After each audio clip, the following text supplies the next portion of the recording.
विद्यार्थी मित्रांनो, शिक्षक एज्युकेशन ट्रिक्स या एज्युकेशनल यूट्यूब चॅनलवर तुमचं मनापासून स्वागत आहे.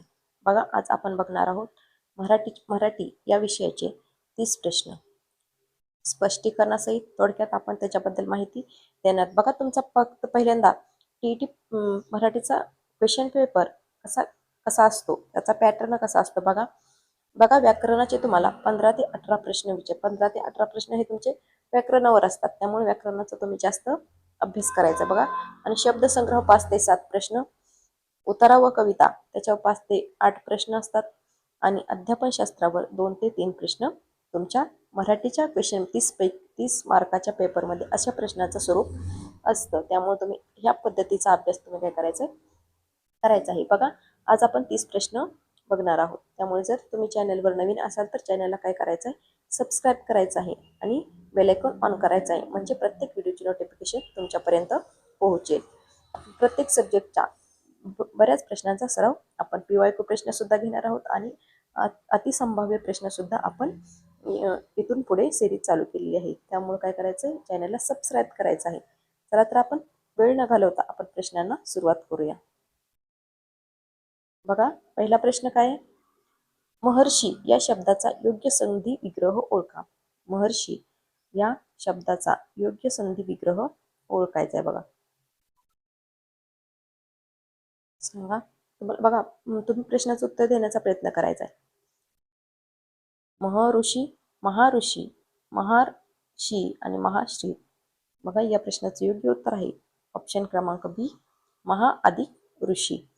बघा, हा कशाचा आहे, सूरसंधीचा प्रकार आहे. बघा, कसा सूरसंधीचा. बघा, आ अधिक रू म्हणजेच काय झालं, अर हा असा बदल होऊन महर्षी हा शब्द झालाय. बघा, अर हा शब्द त्याचा बदल होऊन त्या झाला महर्षी. म्हणजे हे कुठल्या संधीचा प्रकार, तर स्वरसंधी. कुठला, स्वरसंधी. या पद्धतीने तुम्ही अभ्यास करायचा आहे. विग्रह त्याचा कसा आणि त्याचा स्वरसंधी आहे की व्यंजन संधी, असा पण प्रश्न तुम्हाला येऊ शकतो की स्वरसंधीचा प्रकार आहे की व्यंजन संधीचा प्रकार आहे. त्यामुळे तुम्ही त्याचा अशा पद्धतीने अभ्यास करायचा. चला बघा, संधी म्हणजे तुम्हाला कोणत्या टॉपिकवर प्रश्न येऊ शकतात, ह्या विषयी आपण प्रश्न घेऊन आले. जास्तीत जास्त कोणत्या टॉपिकवर भर दिला जातो ते सांगितलेलं आहे. चला दुसरा प्रश्न बघा, सज्जन या शब्दाची संधीचा प्रकार कोणता. बघा, सज्जन या तर काय विचारलंय, प्रकार विचारले, ते तर काय विचारलेलं, संधी विचारलेली. बघा, स्वर संधी, विसर्ग संधी, व्यंजन संधी यापैकी नाही. काय येणार आहे सांगा.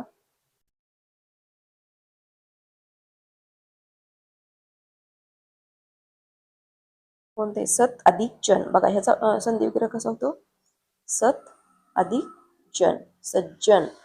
सत अधिक जन ह्याचा काय होतो, विग्रह होतो सज्जन. येते त या व्यंजना पुढे ज आल्यामुळे तचा काय झाला, तच्या पुढे काय आले, ज आले. त्यामुळं काय झालं, इथं तचा ज झाला. त्यामुळं काय झालं, हे सज्जन म्हणजे हे कुठली संधी आली, तर व्यंजन संधी. व्यंजन आलेत ना दोन्ही पण, त्यामुळं काय झालं, व्यंजन संधी. चला पुढचा प्रश्न बघूया.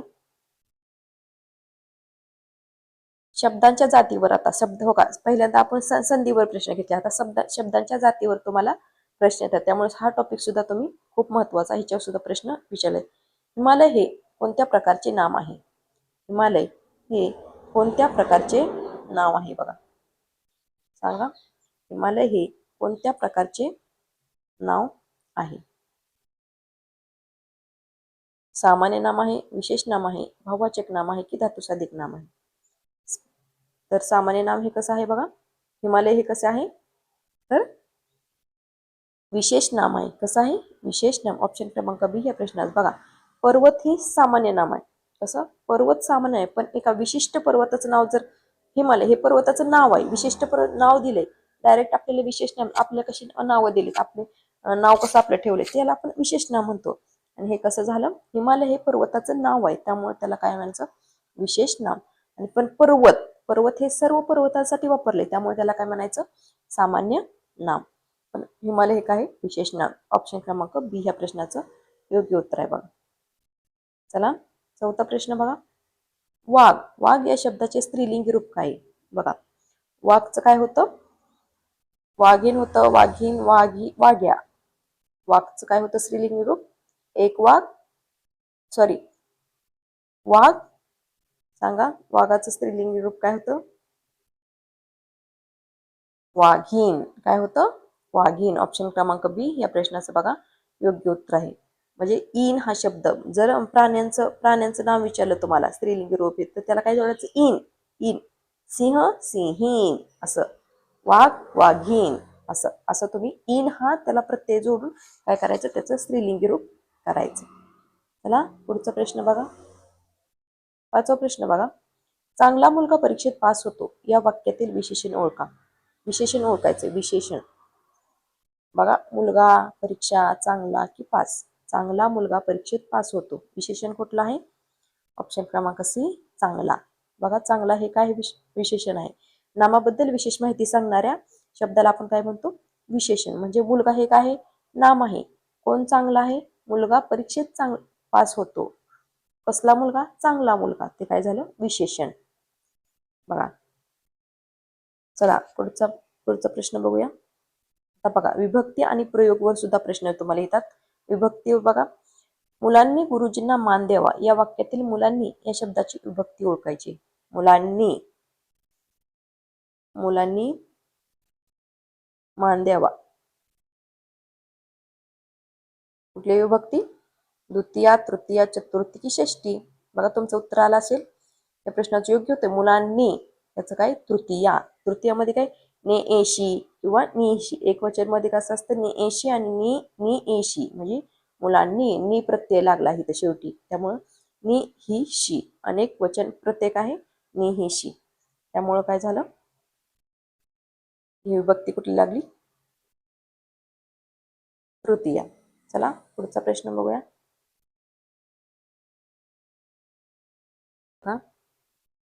7वा प्रश्न काय? रामाने रावणाला मारले. रामाने रावणाला मारणे. बघा, कर्मानुसार जर क्रियापदामध्ये बदल होत असेल तर त्याला काय म्हणतो आपण? कर्मणी प्रयोग.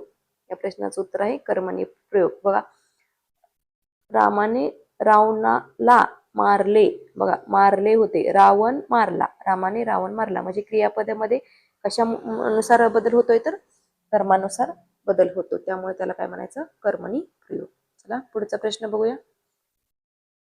समास. प्रतिदिन हा शब्द कोणत्या समासाचे उदाहरण आहे? प्रतिदिन हा शब्द कोणत्या समासाचे उदाहरण आहे? तत्पुरुष, द्वंद्व, अव्ययी भाव का बहुव्रीही? तर या प्रश्नाचं योग्य उत्तर आहे अव्ययी भाव. म्हणजे प्रत्येक दिन. म्हणजे आपण पहिला शब्द हा त्याच्यामध्ये काय होतं? पहिला शब्द हा मुख्य असतो आणि त्याच्यानुसार क्रियापदामध्ये जर बदल होत असेल, त्याच्या विभक्तीमध्ये बदल होत असेल तर त्याला काय म्हणायचं? अव्ययीभाव समास. प्रतिदिन, प्रत्येक दिवशी त्याचा विग्रह होतोय प्रत्येक दिवशी, त्यामुळे त्याला म्हणायचं अव्ययीभाव समास. बघा, 9वा प्रश्न. भाऊ बहीण या शब्दाचा समास ओळखा. भाऊ बहीण.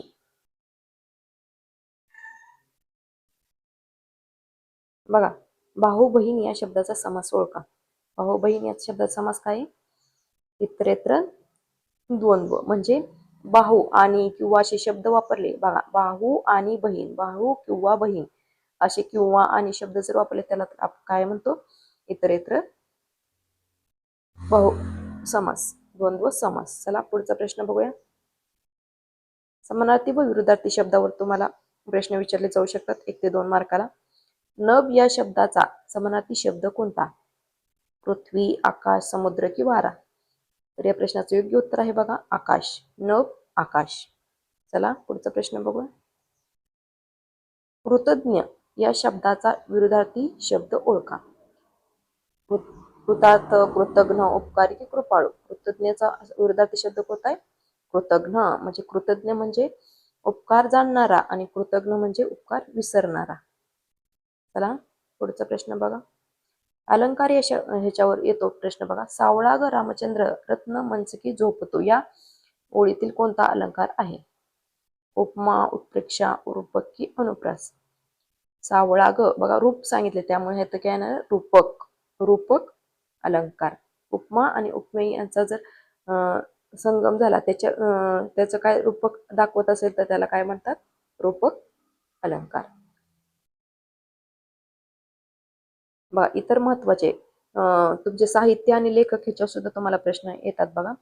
मराठी भाषेचे पाणिनी कोणास म्हटले आहे? मराठी भाषेचे पाणिनी कोणास म्हटले आहे? या प्रश्नाचं योग्य उत्तर आहे बघा दादोबा पांडुरंग तर्खडकर. चला पुढचा प्रश्न बघूया. विद्वान या शब्दाचे स्त्रीलिंगी रूप काय? विदुषी, विद्वानी, विद्वानान, विद्वत्ता. विद्वान या स्त्रीलिंगी काय आहे तर विदुषी. चला पुढचा प्रश्न बघूया.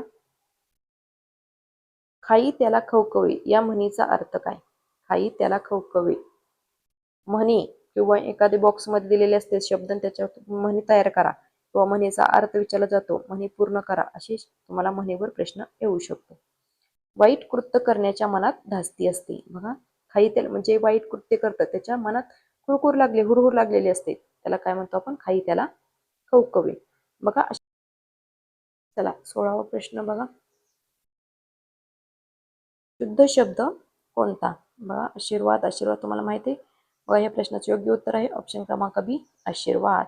शीला दुसरी वेलांटी असते बघा. चला पुढचा प्रश्न बघूया. घाम गाळणे या वाक्याचा वाक्यप्रचाराचा योग्य अर्थ काय? तर या प्रश्नाचं योग्य उत्तर आहे खूप कष्ट करणे. घाम गाळणे म्हणजे खूप कष्ट करणे. चला 18वा प्रश्न बघा. तू सावध राहा या वाक्यातील सावध हे काय आहे? नाम, विशेषण, क्रियाविशेषण की उभय नव्हे? तू सावध राहा तर ह्याचं काय आहे? क्रिया विशेषण. म्हणजे कसे राहा? सावध राहा. म्हणजे त्याचं उत्तर मिळते कसा राहा? सावध राहा. क्रिया विशेषण अव्यय. बघा पांढरे स्वच्छ दात मुखात शोभा देतात या वाक्यातील उद्देश ओळखायचे. उद्देश ज्याच्याबद्दल आपण बोलतो त्याला उद्देश म्हणतो. पांढरे स्वच्छ दात. दात कशाबद्दल बोलतोय? दाताबद्दल बोलतोय. तर त्याचं उत्तर काय? उद्देश काय असणार आहे? दात असणार आहे. चला पुढचा प्रश्न बघा. अधोमुख या शब्दाचा विरुद्धार्थी शब्द. अधोमुख, ऊर्ध्वमुख. अधोमुख मध्ये आणि ऊर्ध्वमुख हे काही विरुद्धार्थी शब्द आहेत. बघा अशा पद्धतीने आपण आज 20 प्रश्न बघितलेले आहे. बघा पहिल्यांदा मी तुम्हाला म्हणले 30 प्रश्न घेऊ, पण वेळेअभावी आज आपण 20 प्रश्न घेतोय. पुढच्या व्हिडिओमध्ये आपण जास्त प्रश्न घेण्याचा प्रयत्न करूया. बघा तुम्हाला 20 प्रश्न कसे वाटते? अशा पद्धतीचे तुमचा पॅटर्न परीक्षेचा असतो. काही वेगळं नसतं. ह्याच टॉपिकवर प्रश्न विचारले जातात. तुम्ही हे टॉपिक व्याकरणाचे टॉपिक हे परफेक्टच करून घ्यायचे आहेत. बघा सर्व त्याच्यातले टाईप, शब्दात जाती, संधी हे सर्व टाईप काय करून घ्यायचे? परफेक्ट करून घ्यायचे आहेत.